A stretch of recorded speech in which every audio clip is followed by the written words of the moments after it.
T'as déjà eu cette sensation où tout le monde autour de toi vit, rigole, sort, pendant que toi, t'es seul, enfermé, avec tes pensées? C'est exactement ce que ressent le héros du chapitre 23 de Le dernier jour d'un condamné. Mais attention, ce n'est pas juste une histoire triste, c'est un cri, un message fort contre l'injustice et la peine de mort. Et dans cette vidéo, je vais te résumer ce chapitre en quelques minutes, te montrer ses idées principales et t'aider à mieux le comprendre pour briller en cours. Alors reste bien jusqu'à la fin, parce que ce chapitre cache bien qu'on ne le croit. D'abord, avant de commencer, n'oubliez pas de watcher les vidéos précédentes pour mieux comprendre le roman, de vous abonner à la chaîne YouTube et d'exploser un bon like comme vous. On commence par les idées principales. Idées principales. Puis on se discute. Premièrement, il est nécessaire de comprendre que l'auteur décrit le sentiment d'isolement du condamné. Ça veut dire Victor Hugo décrit le sentiment d'isolement du narrateur. Celui-ci, c'est le condamné. Deuxièmement, il observe la vie continue autour de lui. Ça veut dire le condamné. On parle d'ici du condamné. Il observe la vie continue autour de lui, ce qui renforce son angoisse. Troisièmement, il entend des bruits de fête et de liberté, ce qui contraste avec sa situation. Quatrièmement, la souffrance psychologique du condamné atteint un sommet. Cinquièmement et dernièrement, le thème du temps qui passe et de l'attente devient central. On écrit. Donc on a, premièrement, l'auteur décrit le sentiment d'isolement du condamné. Deuxièmement, il observe la vie continue autour de lui, ce qui renforce son angoisse.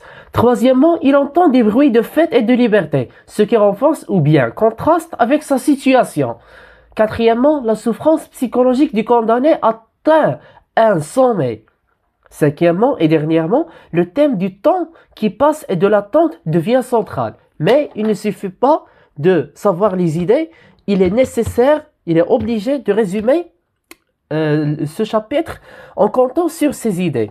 On passe à grand 2, résumé du chapitre. Suivez avec moi.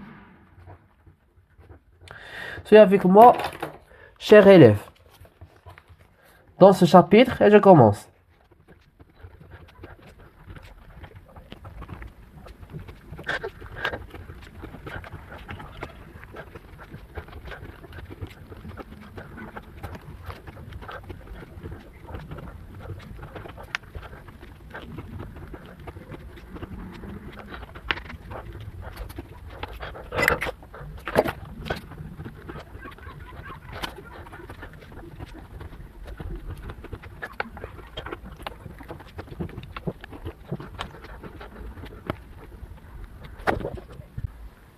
Donc voici le résumé, je vais vous écouter attentivement. Dans ce chapitre, le narrateur, toujours enfermé dans sa cellule, ressent fortement l'indifférence du monde extérieur face à sa souffrance.